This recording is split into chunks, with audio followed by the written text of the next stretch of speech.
বেগম খালেদা জিয়া স্বাধীনতা উত্তর বাংলাদেশের রাজনীতির এক আপসহীন চরিত্র। তিনি শুধু দেশের প্রথম নারী প্রধানমন্ত্রী নন, মুসলিম বিশ্বের দ্বিতীয় নারী প্রধানমন্ত্রী হিসেবেও ইতিহাসে তার নাম অমর হয়ে আছে। তার নেতৃত্বের মূল বৈশিষ্ট্য হল দৃঢ় সংকল্প, অপরাজেয় সাহস এবং দেশের গণতন্ত্র রক্ষায় অবিচল প্রতিশ্রুতি। আন্তর্জাতিকভাবে তার অবদানের স্বীকৃতি হিসেবে 2004 সালে ফোর্বস সাময়িকী তাকে বিশ্বের 100 ক্ষমতাশালী নারী নেতার মধ্যে 14তম স্থান প্রদান করে। এছাড়া 2011 সালে যুক্তরাষ্ট্রের নিউ জার্সি স্টেট সিনেট এবং 2018 সালে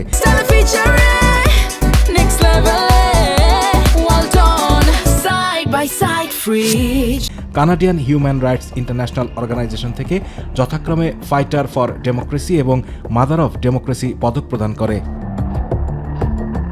খালেদা জিয়ার জন্মগত নাম খালেদা খানম পুতুল। তিনি 15 আগস্ট 1945 সালে দিনাজপুরে জন্মগ্রহণ করেন। বাবা ইস্কান্দর মজুমদার ছিলেন ব্যবসায়ী এবং মা তৈয়বা মজুমদার ছিলেন গৃহিণী।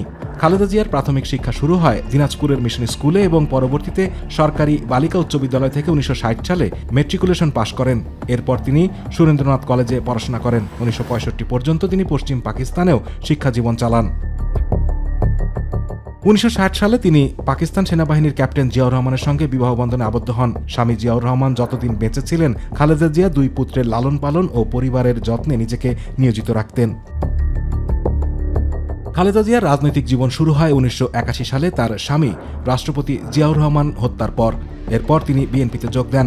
1983 সালে সিনিয়র ভাইস চেয়ারম্যান এবং 1984 সালে চেয়ারপারসন নির্বাচিত হন। তার নেতৃত্বে বিএনপি পূর্ণ বিকাশ লাভ করে এবং দেশের রাজনীতিতে শক্তিশালী অবস্থান গড়ে ওঠে। তিনি সেনা শাসনের বিরুদ্ধে গণতান্ত্রিক আন্দোলনে আপসহীন নেতৃত্ব প্রদর্শন করেন।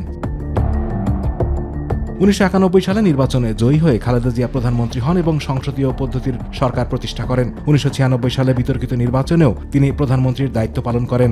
2001 সালে তার দল পুনরায় ক্ষমতায় আসে এবং তিনি 2006 সাল পর্যন্ত প্রধানমন্ত্রী হিসেবে দায়িত্ব পালন করেন। তার মেয়াদকালে দেশ রাজনৈতিক, অর্থনৈতিক ও সামাজিক চ্যালেঞ্জের মুখোমুখি হয়, তবুও তিনি কোনো সিদ্ধান্তে আপোস করেননি। রাজনৈতিক জীবনে তিনি বিভিন্ন সময় ষড়যন্ত্র এবং রাজনৈতিক প্রতিহিংসার শিকার হন। 2007 সালে তত্ত্বাবধায়ক সরকারের সময় দুর্নীতির অভিযোগে আটক হন। 2018 সালে জিয়া অরফানেজ ট্রাস্ট ও জিয়া চ্যারিটেবল ট্রাস্ট মামলায় দণ্ডিত হন। দীর্ঘ সময় কারাগারে থাকার পরেও তিনি কোনো রাজনৈতিক আপোস করেননি। কনিষ্ঠ ছেলে আরাফাত রহমান কোকো 2015 সালের 24 জানুয়ারি মালয়েশিয়ায় হৃদযন্ত্রের ক্রিয়া বন্ধ হয়ে মারা যান। বড় ছেলে তারেক রহমান বর্তমানে বাংলাদেশ জাতীয়তাবাদী দলের ভারপ্রাপ্ত চেয়ারম্যান। 2020 সালে শর্ত সাপেক্ষে মুক্তি পান এই আপসহীন নেত্রী। 2024 সালের ছাত্র জনতার গণ অভ্যুত্থান ও রাষ্ট্রপতির আদেশে সব মামলা থেকে খালাস পান। 2025 সালে আপিল বিভাগ ঘোষণা করে যে তার বিরুদ্ধে করা মামলা রাজনৈতিক প্রতিহিংসামূলক ও উদ্দেশ্য প্রণোদিত ছিল। খালেদা জিয়ার স্বাস্থ্য পরিস্থিতিও দীর্ঘদিন সংকটাপন্ন। তিনি কিডনি, যকৃৎ, হৃদরোগ, ডায়াবেটিস, রিউমাটেড আর্থ্রাইটিস সহ বিভিন্ন জটিলতায় ভুগেছেন। 2021 সালে করোনা ভাইরাসে আক্রান্ত হন। 2025 সালে উন্নত চিকিৎসার জন্য কাতারের বিশেষ এয়ার অ্যাম্বুলেন্সে লন্ডনে যান। খালেদা জিয়ার জীবন প্রমাণ করে যে সত্যিকারের নেত্রী সেই, যিনি ব্যক্তিগত বিপর্যয়, রাজনৈতিক ষড়যন্ত্র, সামাজিক চ্যালেঞ্জ এবং স্বাস্থ্য ঝুঁকির মধ্যেও আপোসহীন অবস্থায় ধরে রাখেন।